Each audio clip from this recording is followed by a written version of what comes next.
グラベルロードを買って来月でちょうど2年になります。この2年間、舗装路、林道、砂利道、ロングライド、街乗りなどいろいろな場面で使ってきました。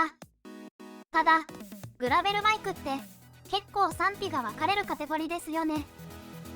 中途半端な感じあるわね。今回の動画では2年間使ってみて、個人的にグラベルバイクはありだったのか、なしだったのかってのを正直にお話ししてみようかと思います。先に結論を言うと、アーシとしては、なし寄りのありです。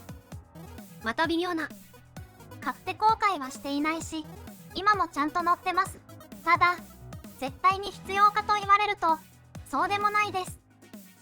ここら辺の温度感、人によってかなり違うと思うから、最初に簡単なバックグラウンドを説明させてもらいます。まず、前提としてアーシはロードバイクメインです。ツーリングメインでレスは基本的にしません。ツーリングもほぼ日帰りなので、グラベルバイクらしい化石さえもしません。オフロード系の経験は、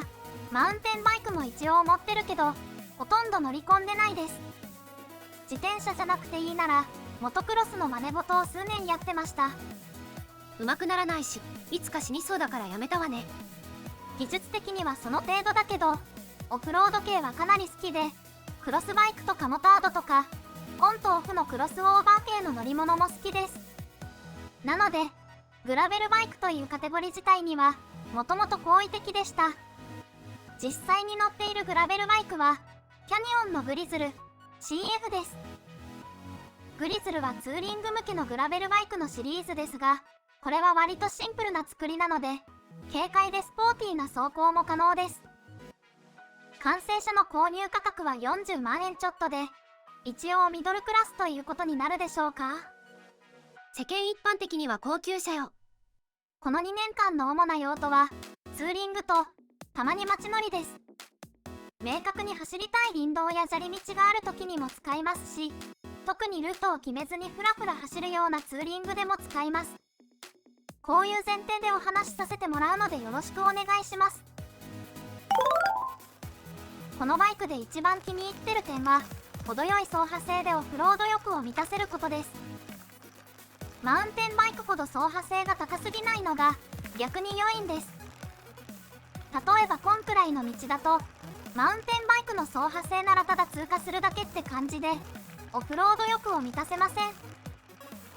グラベルバイクでも特別なテクニックはいらないと思うけど、結構楽しいです。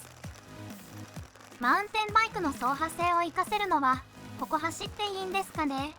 みたいな道か、それ用のコースしかないと思うので、アーシとしてはこれくらいがちょうどいいです。実は購入動機の一つがこういう用途だったので、ここは狙い通りでした。じゃあこういう道を知らないと楽しめないのというと別にそんなこともなく、こんくらいの荒れた舗装路でも十分メリットあります。そしてひとたび良好な路面になれば、気持ちよく飛ばすことができます。このどんな道でも楽しめる万能性はなかなか他のカテゴリーにはないんじゃないでしょうか。ただ、気持ちよく飛ばせると言ってもロードバイクよりは確実に遅いです。以前、このグラベルバイクとメインのロードバイクで時速 30km 走行に必要なパワーの差を比較したことがありました。その時は、グラベルの方が2割以上余分なパワーが必要でした。2割というのは実はかなりの差で、160W を維持できる人はいくらでもいますが、200W を維持できるのはまあまあ鍛えている人だけです。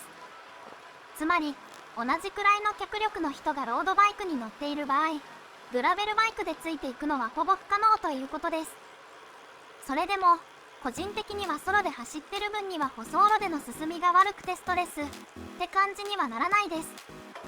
だから舗装路オンリーのツーリングでも全然使っていけます。正直マウンテンバイクでの舗装路は我慢区間と感じていたので、これはかなりの強みに感じますね。ちなみに、グラベルとロードバイクの差の大半はタイヤとポジションピンのはずですので、その2つを揃えれば差は数%になると思います。また、遅いのを逆手にとって、脚力に差がある人とサイクリングに行く場合、ハンデに使うこともあります。ナメプ。まあナメプなんだけど、アーシもそれなりに負荷があった方が楽しめるので、そういうツーリングの時はトラブル対応用の持ち物も増えるから、グラベルロードの積載量も多少活かされますね。積載量といえばですけど、アーシは日帰り中心なのでバイクパッキング的なことはやってません。せいぜい大きめのサドルバッグをつける程度です。車体を買った時に純正のフレームバッグとトップチューブバッグを買ってんだけど、これはほぼ使ってないので買ったことを後悔してます。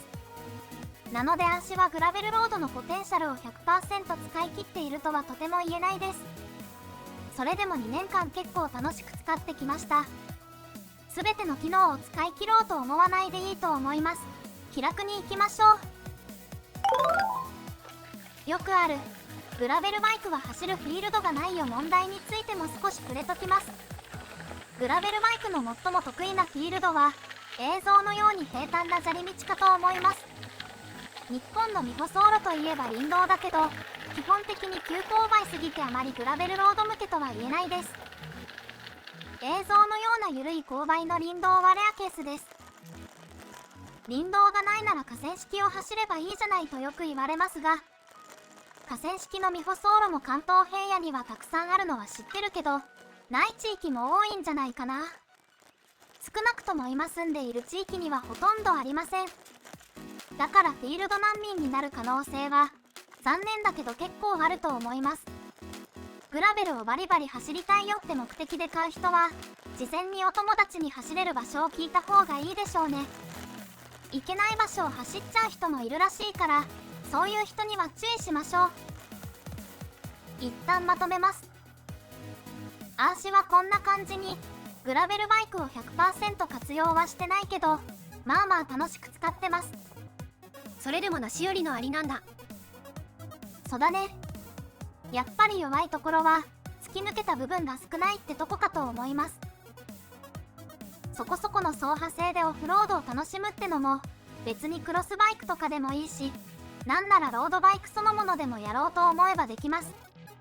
傷がつきまくるけどね。だから足にとってグラベルバイクはあれば嬉しいし乗るけど、なくても困らないくらいのポジションに落ち着いています。もちろんあらゆるフィールドを走れる万能性そのものに魅力を感じる場合は別で、そういう人には最高のジャンルかと思います。最後に市場を見るとグラベルロードは15万円以下くらいの価格帯も充実していて、初めて買うスポーツバイクとして現実的なラインに見えます。じゃあ初めてのスポーツバイクとして妥当か、実は地雷じゃないのかって話だけど、ぶっちゃけわからんって感じです。はっきりやりたいことが決まっているならもちろん用途に合った自転車を選ぶのが一番です。ロードレースに出るぞとか、ロードバイクの人と一緒に走る予定ならロードバイクを買うべきだし、グラベルをバリバリ走るぞってならグラベルを買うべきだと思います。でも正直、最初の1台を買うときにそこまで決めてないことが多いですよね。決めていたとしても少し乗ったら気が変わるなんて普通です。だから最初の1台で自分の用途にバッチリ合うものを買うなんて基本できないと思っていいと思います。運ゲーよ。でも運ゲーやる上で